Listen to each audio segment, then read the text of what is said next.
the Jet Setting Wealth Advisory Podcast, where your financial journey takes flight with David T.U. As an airline pilot and financial expert, David merges the aviation industry and wealth management to help you navigate today's complex financial skies. Each episode features expert insight, blending personal stories with essential financial strategies. We ask that you fasten your seatbelts and sit back as we prepare for takeoff. Our destination, your financial empowerment. Hello, and welcome to Jet Setting Wealth Advisory Podcast. I'm your host, David T.U. And today we're thrilled to welcome Larry Morales as our guest. Larry is the visionary founder and owner of Skywater Group based in Fort Lauderdale. His conglomerate spans across high-value asset trades, including aircraft with Skywater Jets, yachts with Skywater Yachts, and real estate with Skywater Estates. Further supported by Skywater Exchange for asset trades. Larry brings a multifaceted expertise as a licensed realtor, a yacht broker, and a professional pilot for both fixed-wing aircraft and helicopters. His mission through Skywater Group is to offer seamless brokerage service, emphasizing the priceless value of relationships to enhance client success across diverse industries. So welcome to my show, Larry. Thank you very much. Appreciate it, Dad. Yeah, you bet. So very interesting. And just for the viewers and listeners that are on this, Larry and I are not only colleagues for one of the major airlines that we both fly for, but we are also each other's clients. I have purchased real estate assets from Larry on a couple of different occasions. Also, Larry is a wealth management client of mine. Knowing that, let's get started with some of the questions that I think a lot of people are going to want to know. Larry, can you tell us about the journey that led you to the founding of the Skywater Group? When I was young, I was flying corporate jets, and I had a boss that was very mentor, inspirational to myself. He was an airline captain for US Air, and I was flying corporate jets that he managed. I was like, wow, this is really impressive that he can do both. It seemed that I got this edge of or interest of business, seeing the environment of the corporate aviation world. And so I took it upon myself to get educated in the corporate aviation function, let's call it, at University of Virginia Darden School of Business. It was like a 2-week course, actually. I was the young kid there amongst other major Fortune 100 flight departments. And what that event, Carter, was not only educational, but I caught myself finding myself interested in business. I knew my heart was in aviation as a young child, back when I was in my 20s. Yeah, exactly. It's different now, that's for sure. I also got very interested in the business world, where I was not only interested in flying in my heart, but in my brain. I felt I was an entrepreneur and I needed to exercise it. So during that period of time, until fast forward till I got hired with American Airlines. So when I got on with a major airline, I had a lot of time on my hands, and I said, you know what, I'm going to get into selling corporate aircraft. It was very difficult, it was challenging, but I knew the only person that's going to be able to do this is myself. There's no school for aircraft brokering. So I immersed myself into it. I spread my network out amongst other brokers, where I started off, and to actually wealth advisors like yourself, because they knew a lot of people in their networks. And then fast forward a little bit, I started selling some aircraft, and they were smaller aircraft. We weren't quite in the jet phase yet, but I did sell a client's plane one time. This was the catalyst of the Skywater Group. He was so happy with me selling his aircraft that immediately he turns around, because he was leaving out of town. He goes, I want you to sell my house. I said, well, I don't have a real estate license. I need to go get a license. And he goes, well, go get your license. And I said, well, I don't know how to do the process. Let me go find a realtor. And he looks at me and he goes, Larry, I want you to do the business, not anybody else. And I said, well, I have to go get my license. Go get your license. I'll hold my listing off and wait for you to come back. I go, why are you doing this? He goes, it's not necessarily about what you know of the business, it's also the relationships.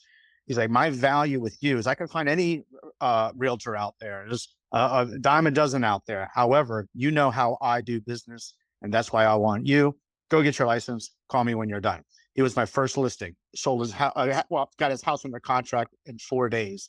It was in the peak of the market, but he was so happy, trying to shine an apple or anything, that it was good timing and luck was driven on that. But he said, okay, come to the garage.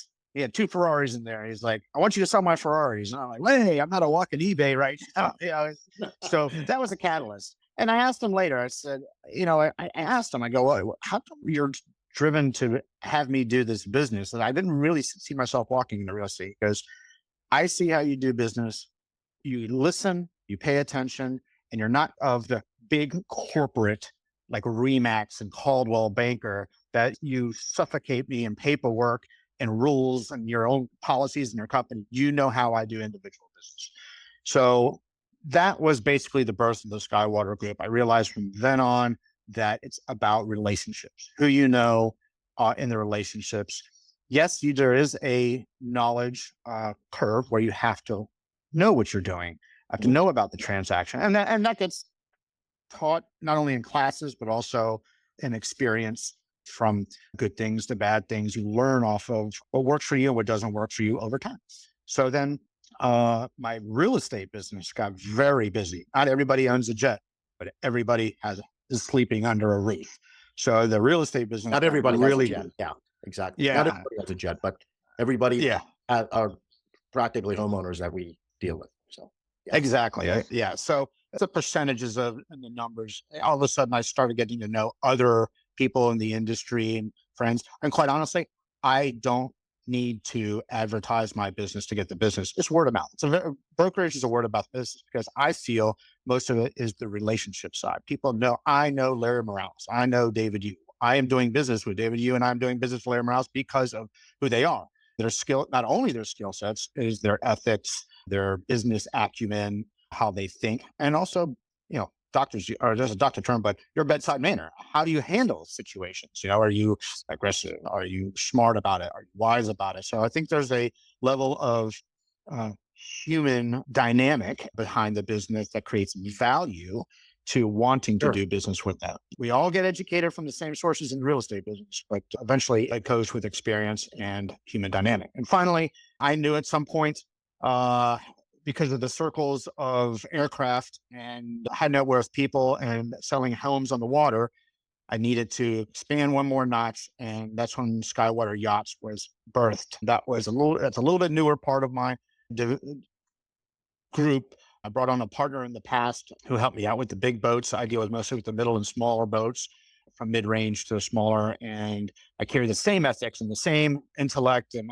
business acumen through all 3 divisions, where I pass through the value. The value of all this is the relationship of being able to capture my abilities and skill sets and interpersonal dynamics with usually the same customers. Sometimes they recycle. A gentleman wants to buy a house in the water, and he's like, hey, since you sell boats, help me find a boat, because I like how you do business. Just like my first customer, he said, thank you for selling my airplane. Now I want you to sell my house. 2 different skill sets, but a common business acumen that the customer wants. The core relationship. I call it the core relationship. And you were able to maintain and keep that core relationship tight and be able to provide value add. Exactly. Would that be about right? Correct. So what inspired you to bring this whole aircraft sales, this yacht sales, real estate, and this new asset trading under one umbrella? How did you end up putting all of that together? Well, good question. There's just 2 different questions in there. You started with inspired, and you get into how do I put it together. And those do correlate, and it's a good question. Inspired, I would compare it to someone that's working out in the gym. Someone that's working out in the gym is doing it for their health and exercise, and maybe for their mental well-being. And then they see someone working in the CrossFit gym. They're like, I want to try that too. So they go to the CrossFit gym. Then they see someone doing Tough Mudder or one of these little things. Then so they keep escalating, going, I like this. I like this. This is working. This is better for me. And this is exciting. I want to try something different, but in the same realm. That's that's kind of inspiring to me. I could have just stayed selling aircraft, but I got kind of thrusted into the real estate gym, let's call it. And now I'm doing the real estate CrossFit and the competition. It just builds off of itself. And I have actually enjoyed the dynamic of negotiations and sales. How I put it together, I knew I needed to brand something because I needed to convey to people that I have three skill sets. And I needed to What do are it. they? What are they? Oh, well, the aircraft brokerage. So we have the group, and then we have Skywater Jets, which was my aircraft sales skill sets, and Skywater Estates was my real estate skill sets. Skywater Yachts was my yacht brokerage skill set. So I decided to brand it as Skywater and put it under the umbrella of the Skywater group. The other different entities, it's mainly a branding umbrella of Skywater, just like, oh, Skywater Yachts. They also do real estate and they do aircraft. But I do have salespeople that help me in each division of their specific skill sets. Okay, fantastic. So let's move on to your business strategy. What type of strategy or strategies have been successful to your success in catering to such a diverse, high-end, potentially high-end and ultra high-end market? Yes, good question. There's two successes in this. This is a success for the individual business and success for the client. For the client, it starts off with the client always. If you're doing a good job for the client, they'll bring you more business naturally because you did a good job. That's where I found myself creating the special skill set that I've had of being able to do an excellent job on each transaction. I've almost never had a problem, knock on wood. However, it's very seamless when you have the ability to talk and listen to your client, and your client has certain desires, but he's also willing to listen to you. Okay. One thing I'd like to share that was a very important piece of advice, especially in my industry, was a CEO of a large company. I met with him, and I was young, and I was trying to convince him to buy a jet, and he knew what he wanted or didn't want, but he was kind of like smelling my aura of entrepreneurship. So he was kind of coaching and mentoring me. And I asked him a question, and I go, what piece of advice can you give me? Just one piece, good solid piece of advice you can give me for my future of entrepreneurship. He goes, Larry, do not accept every single client that falls in front of your face. Also be able to choose your clients. You can't take everybody. And I know you want everybody, but there's some clients you're just not going to want to have as for business. And you have to have the ability to say, I'm sorry, I can't do business with you. So I thought that was pretty good. I completely understand. And being in the wealth management business, I know that some people, it's basically impossible to satisfy them and to make them happy, regardless of what the outcome is. So, Correct. I think that is a fantastic piece of advice that you were given. Can you tell me a little bit more, or tell us all a little bit more about this Skywater Exchange?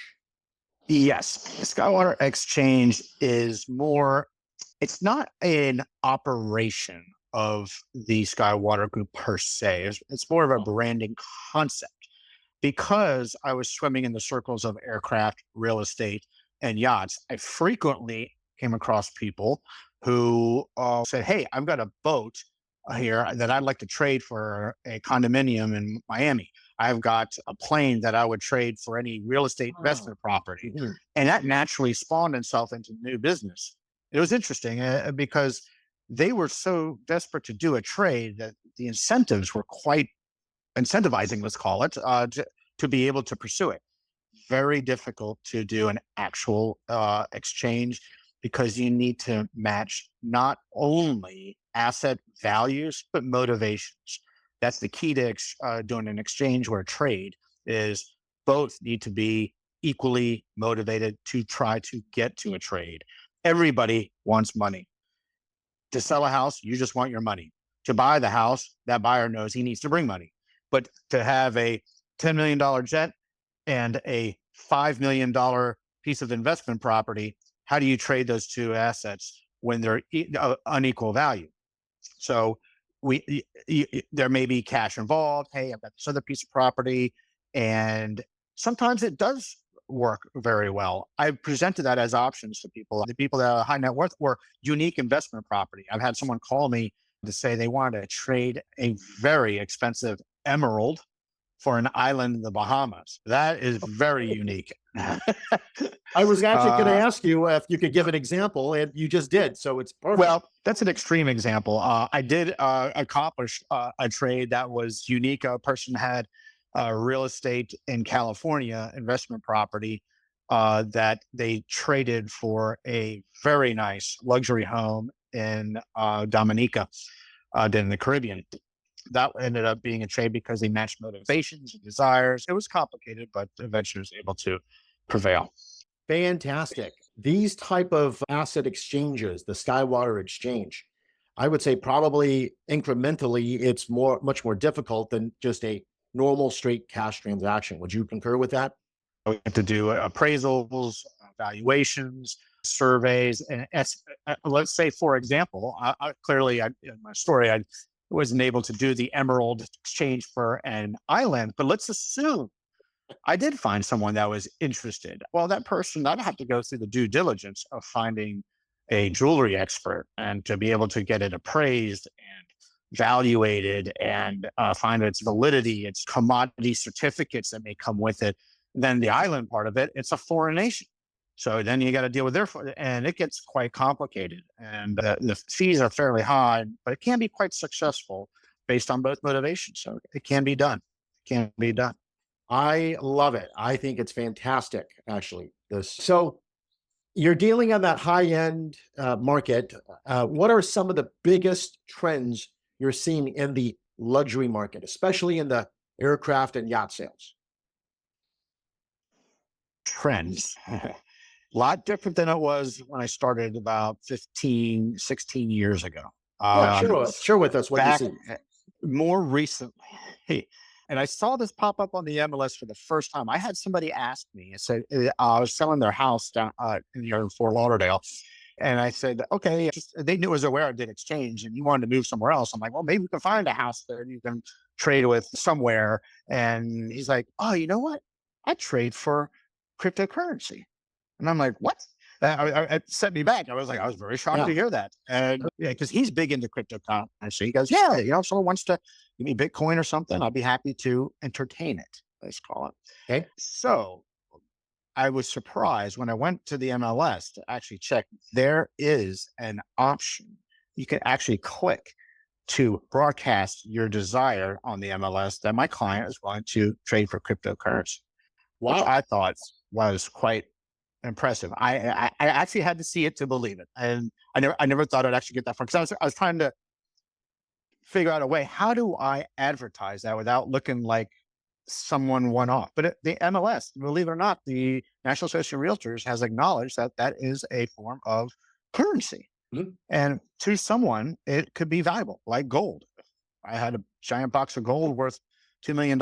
And a guy says, yeah, I'll take that gold, give it to me, and I'll give you my house. That's a commodity. So cryptocurrency, I think, is an interesting new discussion that's going to be going further in a trend in this industry. Absolutely. And Larry, this is several years ago when you first brought up cryptocurrency. You were actually the first client that had asked on the wealth management side regarding cryptocurrency.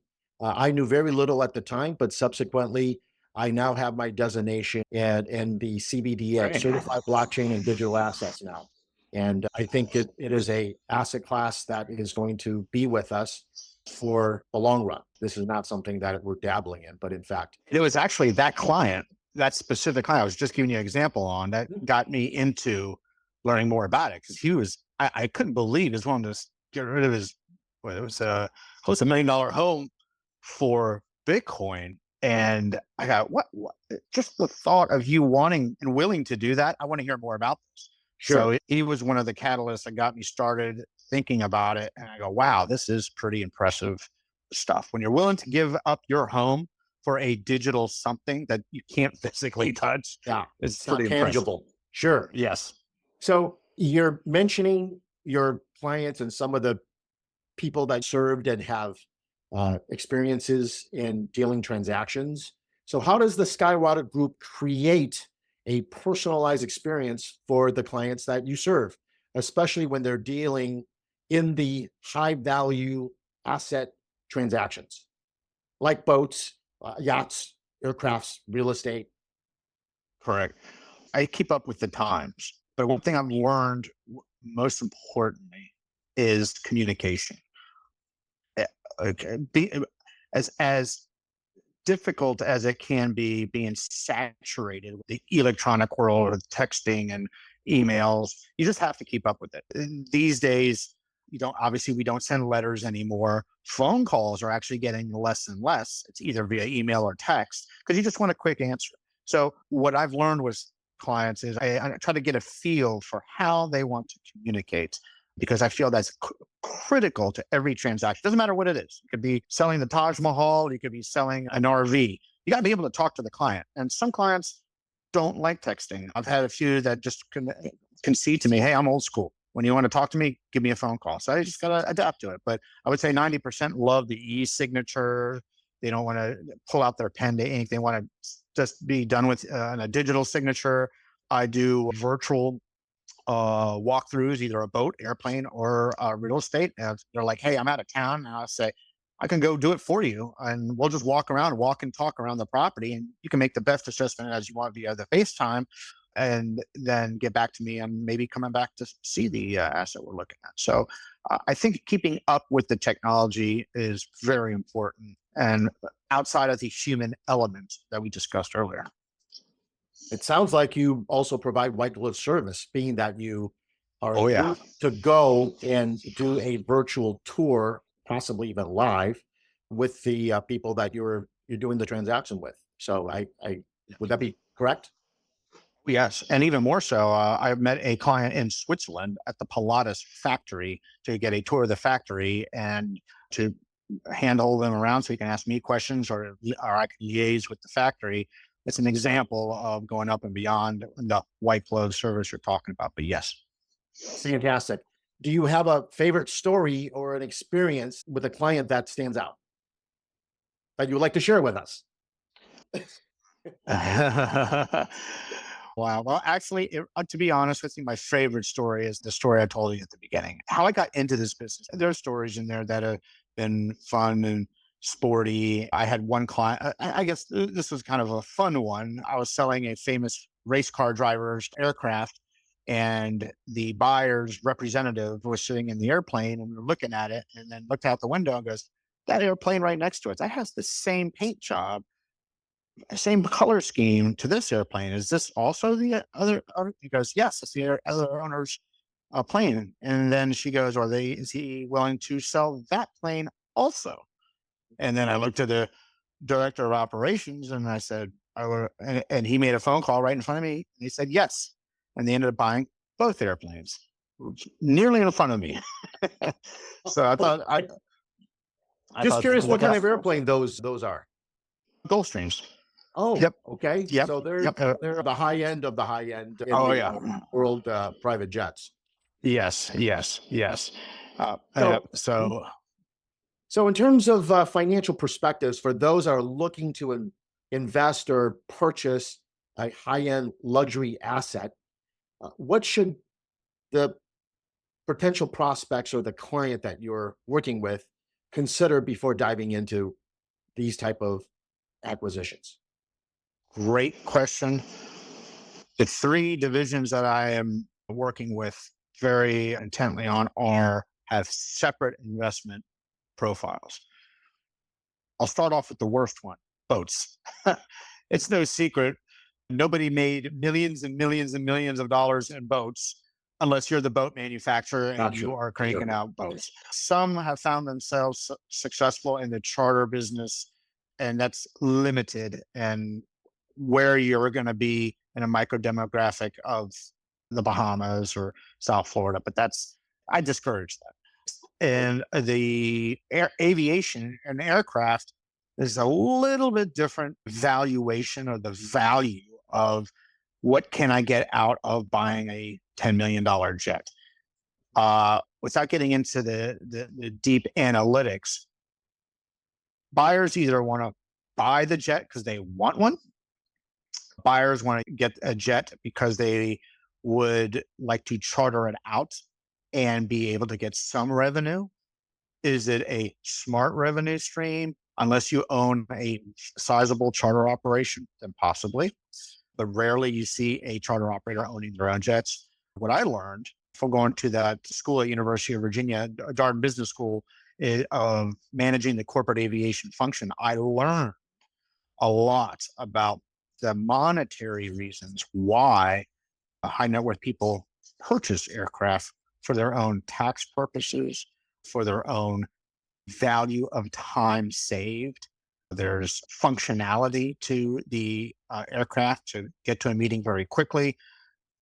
There's a lot of intangible value to acquiring an aircraft. We don't use the word investing so much unless you are a professed flipper, let's call it, on jets. Like you say, oh, I can buy that jet at wholesale, put a new paint job and flip it out. But you don't see the CEO of Coca-Cola doing that. The CEO of Coca-Cola tells the CFO, go talk to the flight department and see if it's worth to purchase a new aircraft or a larger aircraft, and determine to me, we can carry more people. I can get to places that I'm not so restricted with my smaller jet, and incorporate a value to that I can accomplish the mission for my meeting.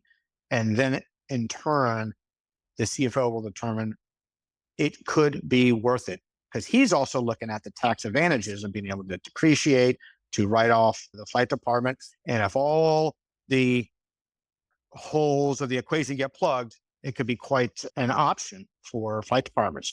So let's call a spade a spade. Why does Gulfstream exist? Why does Bombardier exist? Rare exist? All because there's a high demand for corporate jets, because people are willing to purchase expensive aircraft and operate them because there's a value somewhere in its operation. So let's continue on with this. What role do you think financial planning plays in your business and that of the business of your clients, particularly in this type of high value asset transactions? Yes, it's interesting. The decision-making process of, and it varies within category, because I see high net worth people thinking a little different than the not so high net worth people that are looking to buy a house for their own personal accord. I found the aircraft purchasers to have more of an investing acumen. Where do I get value out of this? The financial planning side of this really comes from the CFO, because you'll go to the CFO and say, can I afford this? And most CFOs do not like the flight department. It's just a money stream. But to call an opportunity, they will concede. I can write it off, I can depreciate it and save taxes. The CFOs can interestingly support the acquisition of a jet when the CEO presses them and saying, can we take the tax savings of this and that monetary savings be a value to what we're doing? And that's exactly where it would be. Fantastic, which leads me right to the next question, which is, how does owning these high value assets like a jet or a yacht impact tax planning? Are there any specific strategies that you might consider or recommend?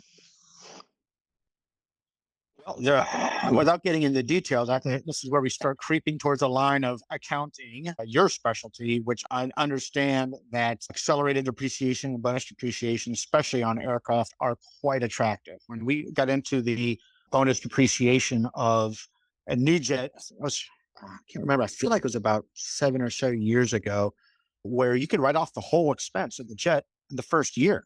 That's right. And you buy a $30 million jet and be able to write off $30 million in the first year, it's attractive. However, one thing I do know is you have to have a vision of owning the jet over a good period of time, not a long period of time.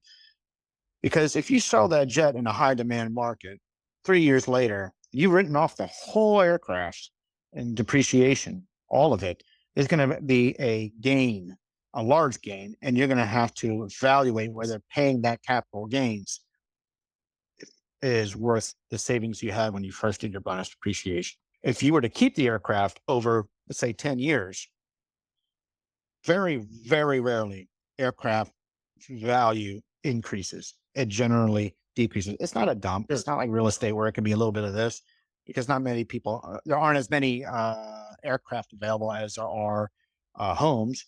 But owning a plane does have a depreciation drag going down, a decline, let's call it.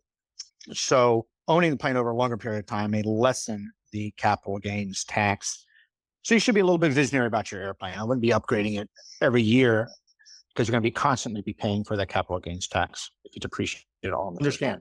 You're talking about bonus depreciation, accelerated depreciation, followed by when you end up selling the airplane, there is the recapture of all the depreciation. So I completely understand that. So obviously, a model has to be put in place to get an idea of what the ultimate consequences for a full cycle ownership of one of these high-end, expensive luxury asset. Correct. Fantastic. Correct. So let's talk about some Skywater, looking ahead for Skywater. How is the Skywater Group embracing new technology and innovation in the luxury market? Well, mainly the tools that we have. I will say now we're getting very versatile with being able to do deals online. I've done many deals where I've never met the customer at all. And being able to do it electronically these days makes it easier for my job and easier for them, because they're just adapted to it. So looking ahead, Larry, at Skywater innovations in the future, what's on the horizon with Skywater Groups? What is Skywater Group embracing in terms of technologies and innovation in the luxury market? Yes, good question. Lots of different things happening I'm seeing, and we are trying to utilize is being able to use the technology that is available for us, especially social media, for letting the world know we have somebody's asset to sell, or even utilizing social media to certain assets. Now, you're not going to find the right Gulfstream 5 for a client if you're going to try to help them buy that type of airplane. It's not going to be on Facebook, Instagram, and those things. Platforms are typically for the home sales, maybe boat sales, but not in the aircraft. So the technology we use, there's like an MLS system for aircraft that we can hunt. We can see behind the scenes. It's actually quite fantastic. It's a company that collects all this data, collates it all together, and you can see every single owner of every single plane on the planet Earth. I mean, it's really fantastic information. And then being able to contact someone directly and say, hey, I can reach out to the flight department and say, hey, I have a customer who wants to buy this Gulfstream 5, buy a Gulfstream 5. Yours is a candidate, which should be interested in selling them. Very difficult to find the owner, telephone number, and email of a boat owner or even a homeowner in some cases. Now everything's virtually online, and that's the technology we try to use to go after. Okay, fantastic. What are some of the future developments that may be planned for Skywater Group? And how do you plan to expand or evolve your service offerings moving forward? Wow. The one division that's going to be seeing a big change is real estate. And that's actually going to play a role with yacht brokerage. I'm talking to people in the yacht brokerage industry. I don't know if your viewers are aware of what happened in the real estate industry, but now we've had a big change with the National Association of Realtors settlement lawsuit regarding buyer's agency representation and commissions, how they work. And it's changed. So we are going to have to adapt to that. We're going to find ourselves in the midst of registering, because everything's so new right now, becoming an accredited buyer's agent. It's actually an accreditation, being able to tell the buyer, I've been schooled and educated and taught correctly by the Association of Realtors to be able to represent you correctly and properly for deals going forward. I've heard rumors that because of the NAR settlement, the brokerage industry is going to start going that direction as well, because they're quite similar, very similar. Ironically, it's a whole other conversation, but is unregulated. There's no brokerage license required. So be very careful, lots of exposure on there. And that's why getting into aircraft brokerage is delicate. That's why you really should have a truly experienced aircraft broker because of the unregulated side of that industry. Understand. So you've been in the business for close to 2 decades. What's the biggest lesson you've learned in running a multifaceted luxury brand service? Listening to the customer. I think that goes with any business. And more specifically, answer your question with the multifaceted is understanding each customer's value to you and your value to them. If there's an imbalance, then one of you two are going to be separating your own ways. There should be a mutual. And I learned that from the story I first shared with you. It was my customer. He found value in me, but I didn't understand the value in him to me. But he really valued me. It was more so to me than it was to him. And he pulled the rope to me and said, "Hey, I want you on my team." And I realized, wow, that's valuable. So I think that's very important. And any advice that you would offer to our listeners and viewers that is interested in participating in transactions like luxury assets like jets and yachts and real estate? Advice, specifically in aircraft, if you are a buyer or needing to sell your aircraft, very important to get someone that's had their feet in the water of the industry. A lot of fly-by-night brokers are out there. Typically, they'll be chief pilots of flight operations or unvetted type of self-represented brokers. So be careful with that. Real estate, totally different animal. Lots of experienced realtors out there. I think that where the value is, especially with someone like myself, is it's the personal servicing of the transaction, being able to stay on top of it. I've had people choose me over others simply because they know I put more attention to the transaction than a realtor that's with a big company and is on a team, and you're just one little notch in the wheel of 100 other listings. And it's like a general contractor with 15 houses being built. You're waiting for him to show up, or you're trying to get a hold of him.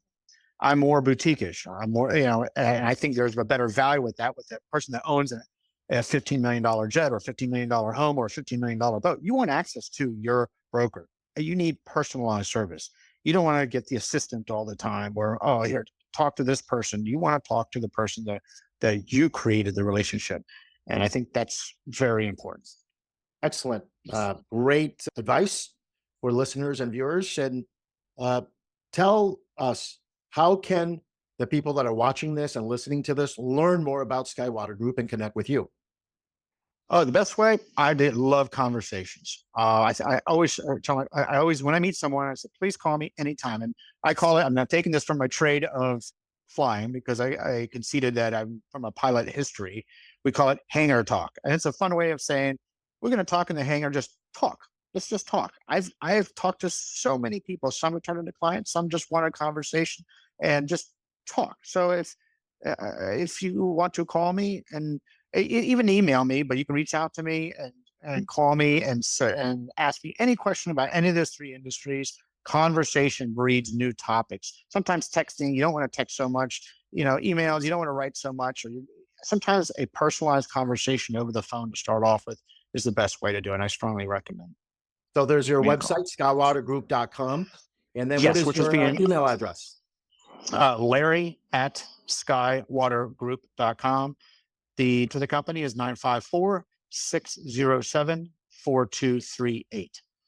And in the meantime, right now, just a quick note, the Skywater Group website is being revamped. So if it's temporarily down, that's why, but feel free to call anytime or email me.